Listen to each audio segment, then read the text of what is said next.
This is not the version that the story told, but the version it has tried to hide. He was really impressive. He actually took the initiative to come down the mountain. So, after a long wait, the Roman army and Spartacus's rebel forces engaged in a fierce battle. This time, Spartacus was completely defeated. Nearly all 40,000 of the slave rebels were killed in action.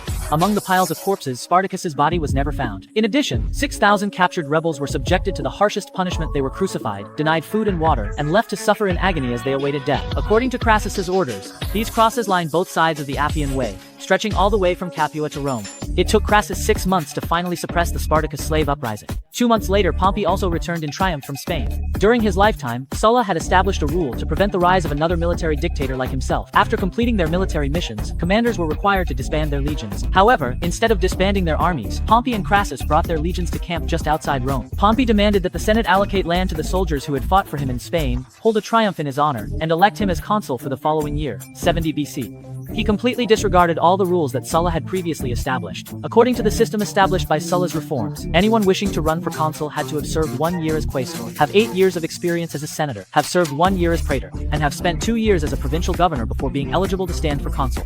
According to this sequence of terms, starting from the minimum age of 30 to enter the Senate, by the time one was eligible to run for consul, they would already be 42 years old. It's important to note that in 71 BC, Pompey was only 35 years old, and he wasn't even a senator yet. He wanted to go straight for the consulship. Pompey believed that his abilities matched all these requirements, so he insisted on becoming consul. At this time, Crassus was already 43 years old and had already served as praetor, so he was very eager to become consul. So Crassus and Pompey happily formed a partnership. Crassus helped Pompey build connections in the Senate, while Pompey helped Crassus gather votes among the military. As a result, both of them became the consuls of Rome for the year 70 BC. The system established by Sulla was personally dismantled by his successors. This outcome was not because later generations failed to follow the rules, but because Rome had already grown into a world power, and the old city-state system was no longer suitable. To truly become the Roman Empire, someone had to step forward to break these old constraints and then establish new rules. And Pompey and Crassus were the very executors who broke the old system. Why did European countries generally harbor hatred toward the Jews? Religious conflict is one of the main reasons. Christianity holds that Judaism should not exist, while Jews do not recognize Jesus as the Messiah. In fact, even before the birth of Jesus, ancient Rome had already developed a grudge against the Jews. The reason is that Pompey, one of the 3 great leaders of ancient Rome, captured Jerusalem, the holy city of the Jews. Pompey was a man without grand ambitions. Everything he did was for his own glory, not for the future of Rome. In 70 BC, Pompey and Crassus were elected consuls, and as soon as they took office, they proposed 2 bills that left the Senate in despair. The first was to restore the powers of the tribunes of the plebs. The tribune of the plebs was the most effective weapon for the common people to oppose the Senate. The second was to reform the composition of the jury. Previously, under Sulla, all jurors were drawn from the Senate, but now Pompey and Crassus changed it so that the Senate, the equestrians, and the commoners each made up 1/3 of the jury. Cicero rose to fame thanks to the reforms of the jury system. At that time, the people of Sicily brought their provincial governor to trial in a Roman court. The prosecutor's advocate was the 36-year-old Cicero, while the defense counsel for the accused was, at that time, his defense attorney was Hortensius, the most renowned lawyer in Rome at the time, and the governor of the defendant's province, along with many prominent aristocratic families, supported him. In the past, a case like this would have been impossible to win, no matter how eloquent Cicero was. However, Cicero won this case and, as a result, embarked on his political career. Caesar also once hoped to make a name for himself as a lawyer, but unfortunately he never won a single case. After Pompey's 1-year term as consul ended, he was supposed to go to a province to serve as governor, but he refused to take up the provincial post. He wanted to go to war, become a triumphal general, and be admired by thousands. Looking around, the only place where Rome was currently at war was in the east. Mithridates, the king of Pontus in Asia Minor, had once been subdued by Sulla, but many years later, seeing Rome embroiled in the Sertorian War and the Spartacus slave uprising, he took advantage of the chaos to invade the Roman provinces in Asia Minor once again. Thus, the Second Mithridatic War broke out. When the war broke out, Pompey was still in Spain suppressing the Sertorian rebellion, so Sulla's former deputy Lucullus took over the eastern campaign. Although Lucullus won victory after victory, even advancing as far as the Caspian Sea, he was still unable to eliminate Mithridates. It's worth noting that before this, the only European to have led an army into this region was Alexander the Great. After finishing his term as consul, Pompey had nothing to do and hoped he could replace Lucullus. But before Lucullus was even defeated, Pompey encountered a new opportunity to make a name for himself: the increasingly rampant pirates. These pirates plundered supplies, causing a shortage of imported wheat in Rome, and they also resorted to kidnapping for ransom. Caesar himself had once been kidnapped by these pirates, and the Middle East kept supplying them with new recruits. At that time, from Asia Minor to Syria and Palestine, conflicts were constant, and those who were defeated in war all joined the pirates. These pirates had become so audacious that they attacked forts in Italy and then went on to rob people along the Appian Way. In 67 BC, a Roman tribune proposed a motion to eliminate the pirates, but it was obvious that Pompey was the one orchestrating it behind the scenes. The proposal called for the formation of 20 legions, the deployment of 500 warships, and a war budget of 144 million asses, which was 2/3 of Rome's entire annual budget at the time. Moreover, the proposal explicitly stated that Pompey would be elected as the supreme commander and granted 3 years of command authority. In the Senate, only 2 people supported this proposal, Caesar and Cicero, while everyone else was firmly opposed. However, the People's Assembly passed the proposal by an overwhelming majority. Pompey was truly remarkable. He divided the Mediterranean into 13 operational zones, casting a wide net to hunt down pirates. Pirate strongholds continuously fell into Roman hands, and in just 89 days, peace was restored to the entire Mediterranean Sea. Pompey had been granted command for 3 years, but in less than 3 months, he had already completed the task. According to the rules, he was supposed to relinquish his command, disband his legions, and then return to Rome to receive his triumph. But he did not do that. Instead, he instructed the tribunes to once again propose a bill at the Citizens' Assembly, this time to relieve Lucullus of his command in the Eastern Campaign and have Pompey take over. This proposal was once again opposed by the Senate, but there was no doubt that the Citizens' Assembly passed the bill again, because Pompey's reputation was simply too great. Very citizens supported him. In 66 BC, at the age of 40, Pompey finally got his wish and took over the Eastern Campaign, which is known in history as the Third Mithridatic War. Pompey was truly Pompey. After taking over the Middle Eastern Campaign, he fought on both military and diplomatic fronts, achieving a comprehensive victory in the war. Not only did Pompey force Mithridates to commit suicide, he also led his legions into Syria. Pompey not only forced Mithridates to commit suicide, but also led his legions into Syria, causing the already nominal Seleucid dynasty to vanish from history. Of all the legacies left by Alexander, now only the Ptolemaic dynasty in Egypt remained. The king of Syria was forced to abdicate, and from then on, Syria became a Roman province. In Damascus, Pompey reorganized the political landscape of the Middle East, and during this time, many Jews came to visit him. The Jews were often embroiled in civil wars, so Pompey advised them to abandon their theocratic system of governance. A theocracy is a system in which religious leaders control the state. But this suggestion was met with fierce opposition from devout Jews, so Pompey led his army to capture the Jewish holy city of Jerusalem. After taking Jerusalem, Pompey entered the Jewish temple alone. He thought that the Jewish temple was like the Roman temples, where one could walk into the inner sanctum to pray. After entering the inner sanctum, he realized that, unlike Greek and Roman temples, there were no statues of gods inside. There was nothing at all in the innermost part of the Jewish temple. What Pompey didn't know was that the Holy of Holies in the Jewish temple could only be entered once a year, and only by the high priest. In the eyes of the Jews, Pompey's actions were a desecration of the divine. This was the earliest cultural clash between the Romans and the Jews. From then on, Jerusalem also became a semi-province of Rome, administered by the governor of Syria. By this time, it was already 63 BC. Pompey's campaign brought 12 million people under Roman domination and doubled the Roman treasury compared to before. Just the spoils that Pompey himself handed over amounted to as much as 200 million asses. Pompey really used a small cow as a stepping stone. He was absolutely incredible. But this was only temporary, because what followed was the era of Caesar, who was even more formidable than Pompey. As early as over 2,000 years ago in ancient Rome, the competition in education had already become shockingly intense. Wealthy families would hire Greeks as private tutors, with Athenian teachers being the most expensive among them. Next in line were Greeks who had completed their studies on the west coast of Asia Minor, on Rhodes, or in Egypt. Since these places were the cradles of Greek culture, very few families could afford to employ Greek tutors for an extended period. However, there were also extremely wealthy families like that of Crassus, who would hire multiple Greeks as private tutors at the same time to showcase their wealth. As for our protagonist, Gaius Julius Caesar, his family could only afford to hire a Gaul who had graduated from the University of Alexandria in Egypt as a private tutor. Caesar was born on the 13th of July, 100 BC. At his birth, there were no flashes of lightning or miraculous omens from the heavens, which seems rather unbefitting for the status of Emperor Caesar, the king of diamonds in a deck of cards. Caesar had an older sister, and later a younger sister as well, making him the middle child in the family. Although Caesar was born into a noble and prestigious family, compared to other aristocratic families, his own was actually quite poor. After Rome entered the era of the Republic, the Julian family became rather inactive, so they had few opportunities to amass wealth. It wasn't until the Second Punic War that a general of outstanding military achievements emerged from the family, and because he immediately defeated the Carthaginian general, he was called Caesar. In Carthaginian, Caesar means elephant. Later, the nickname Caesar became the name of the Julian family. Although the Caesar family was poor, their home's location was also quite bad. The Roman Forum was the heart of ancient Rome, and centered around it were 7 small hills, known as the famous 7 Hills of Rome. Rome's climate is warm in winter and hot in summer, so living on the hills during the scorching summer is very cool and comfortable. As a result, the hills became wealthy districts, while the low-lying areas between the bases of the hills turned into slums. The Caesar family's home was located in the slum area, which was called Subura. Although today Subura has been renamed Via Cavour, it is still not a wealthy area and remains a slum. The young boy. The residential district. When Caesar was a boy, he studied the humanities with a Gallic teacher every morning and exercised at the stadium in the afternoons. This kind of schedule would definitely be popular with students today. The humanities meant studying the works left by predecessors texts by people like Homer, Thucydides, Plato, and Cato the Elder served as textbooks. Students used wax-coated wooden tablets as notebooks and wrote with iron or ivory styluses. Since papyrus and parchment were both very expensive, Caesar's best sport was horseback riding. In an era without stirrups, becoming a skilled rider required starting training from a young age. When Caesar was 9 years old, in 91 BC, the social war broke out in Rome. But for Rome, where wars were frequent, people had long since grown accustomed to it. Even when Hannibal invaded Italy and Rome faced an unprecedented national crisis, religious festivals and other celebrations still went on as usual. So the social war did not affect Caesar's daily life. And since the war only lasted 2 years before both sides reconciled, its impact was limited. In this respect, the Romans were very different from the Greeks. If it had been the Greeks, once both sides were fighting fiercely, they would never stop until one side was completely defeated and admitted total loss. The Romans, on the other hand, did not insist on a decisive victory, but would instead choose a path of coexistence. After the social war came the conflict between Marius and Sulla.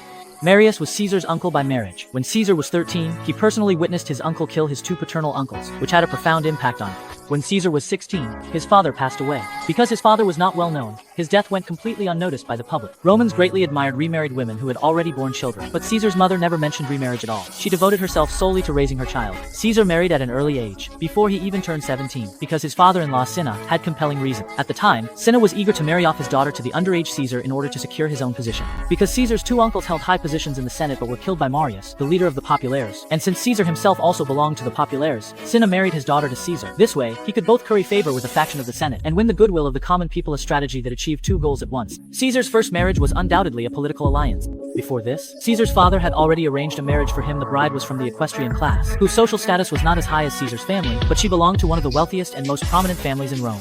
However, in order to form an alliance with Cinna, Caesar's mother gave up the chance for sudden wealth and chose to have her son side with the Populares. But Caesar had barely enjoyed married life when disaster struck. His father-in-law, Cinna, died unexpectedly, and Sulla, the arch-enemy of the Populares, marched back with his army. Sulla was determined to wipe out the Populares faction established by Marius and Cinna, so Caesar, who was both Marius's nephew and Cinna's son-in-law, also became one of Sulla's targets for elimination. Later, after many people pleaded on his behalf, Sulla finally decided to spare Caesar, but on the condition that Caesar divorce Cinna's daughter. But Caesar bravely refused, which completely enraged Sulla. And so, at the age of 19, Caesar began his life on the run. As for why Caesar refused, some scholars believe that he already harbored ambitions to become the leader of the Populares, while others think that he simply couldn't bear to abandon his pregnant wife. In any case, Caesar couldn't stand the boredom of life in exile, so finding lovers became one of his main pastimes. The ancient Roman military leader, Gaius Julius Caesar, had a particular penchant, quite similar to that of Cao Cao, the famous Chinese warlord, liked to befriend married women. So, what purpose do all these gossip stories about Caesar's lovers actually serve? With just a few drawings, you could write a racy novel and skip 100,000 words. But there were even more sensational rumors, namely, that Caesar was actually involved with a man, and not just any man, but a king in his own right. In 81 BC, to escape Sulla's persecution, Caesar fled to Asia. At that time, Caesar was only 19, while Sulla was already 57. So Caesar secretly resolved to take a gamble. His resolve was to simply outlive Sulla. After all, youth was his greatest asset as long as he kept his head down abroad. Sulla's reach couldn't touch him. Life in exile was incredibly dull. Caesar sought refuge with Minucius, the governor of the province on the western coast of Asia Minor. Although Caesar fled to escape disaster, he made no attempt to hide his identity and boldly gave his real name, requesting to join the legion. The governor was a man of great vision. Instead of tying Caesar up to curry favor with Sulla, he allowed Caesar to serve as a junior staff officer. Anyone from a senatorial family was eligible to join the Roman army staff, let alone someone of Caesar's noble birth. It was precisely this period of Caesar's military career that gave him a lifelong scandal. At that time, the governor wanted to teach a lesson to the island of Lesbos, which was challenging Roman supremacy. He devised a perfect plan for a combined land and sea operation, so he sought support from Rome's ally, Bithynia, to send warships.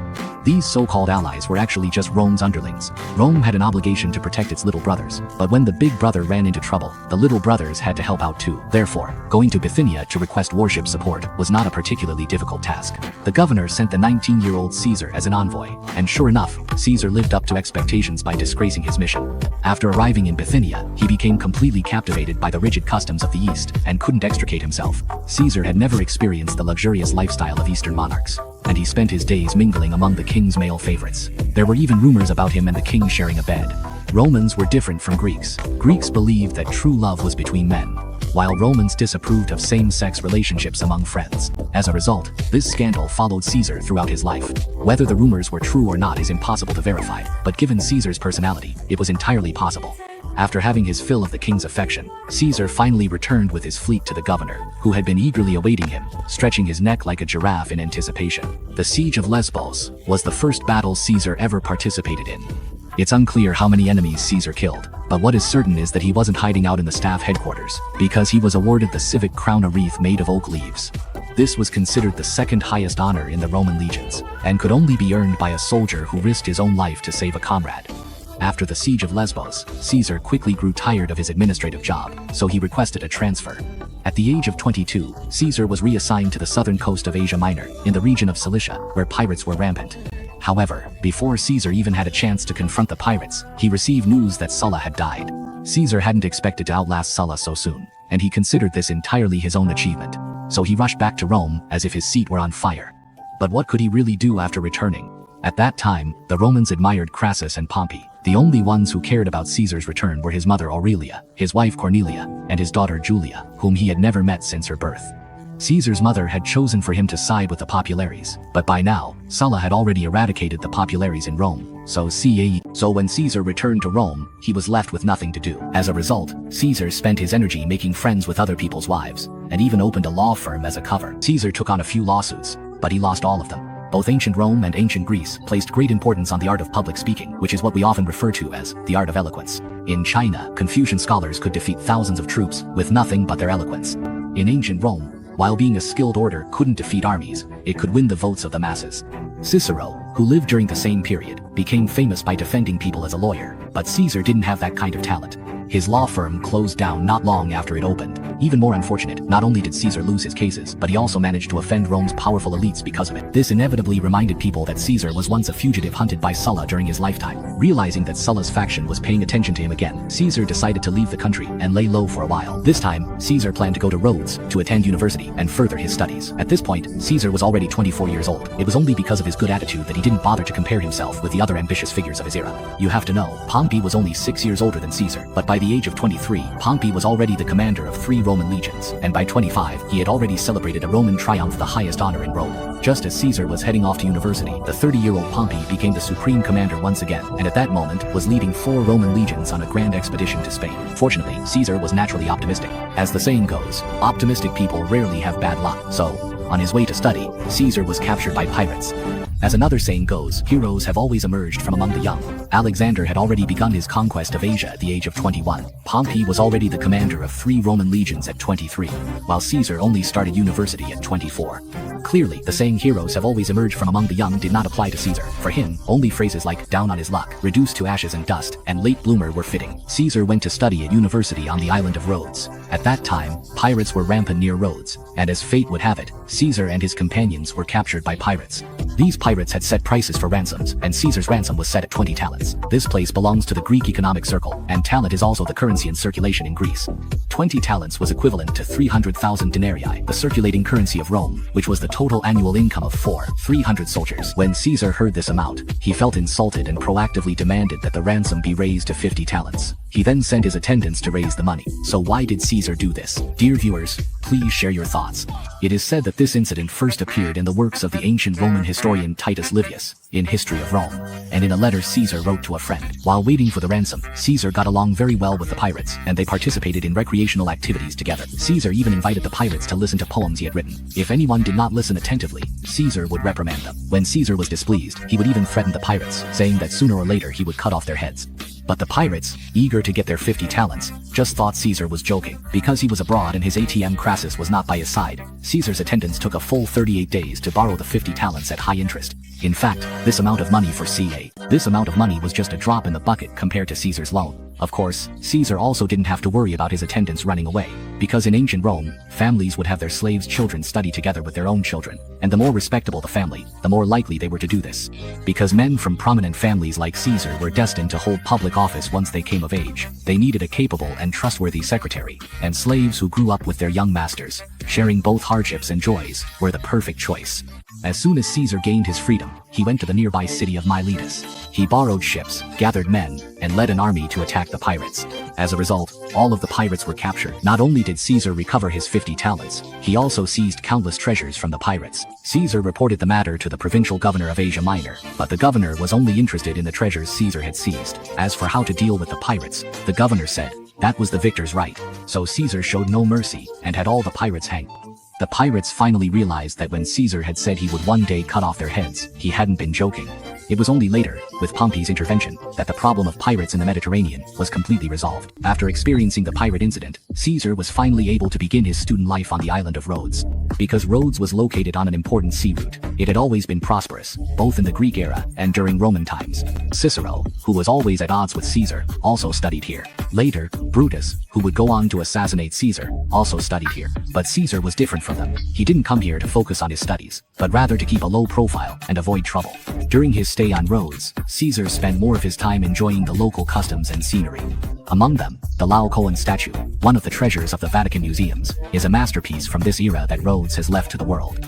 By the way, let me give you a quick refresher on geography. The Vatican is located on the high ground at the northwest corner of the city of Rome, Italy. It is the smallest country in the world, with a territory of only 0.44 square kilometers. While Caesar was on Rhodes, he occasionally had to maintain world peace. At that time, King Mithridates of Pontus had already died, and with the outbreak of the Sertorian War in Spain, he took the opportunity to invade Roman provinces, which led to frequent unrest in the Asia Minor region. At such times, Caesar would organize a team to go and maintain peace. Of course, Caesar's actions were entirely personal, and after restoring peace, he still had to return to Rhodes. By 74 BC, Caesar no longer had to stay hidden away in Rhodes, because his uncle, Aurelius Cotta, had become the provincial governor of Bithynia. If you recall, in the previous episode, the 19-year-old Caesar once served as an envoy to Bithynia to request support, and ended up being involved in a scandal with the king. Now, times have changed. The king of Bithynia has already passed away, and on his deathbed, he entrusted his kingdom to Rome. As a result, it has now become a Roman province. But Caesar's luck was truly poor. He had hoped to rely on his uncle's influence, but his unfortunate uncle was defeated by the local king right after taking office. To make matters worse, his uncle died of illness while fleeing. The governor who succeeded his uncle was Lucullus, a subordinate of Sulla. Later on, this Lucullus was pushed out by Pompey. Caesar had gone abroad to study precisely to avoid Sulla's faction, so he absolutely could not seek a future under Lucullus. Just as Caesar was at a loss about what to do next, he received an urgent message from Rome, summoning him back to take over the position left vacant by the death of his uncle, Aurelius Cotta. Subscribe to Animystika not to miss anything. Like and share, and join me right away for a new trip in history.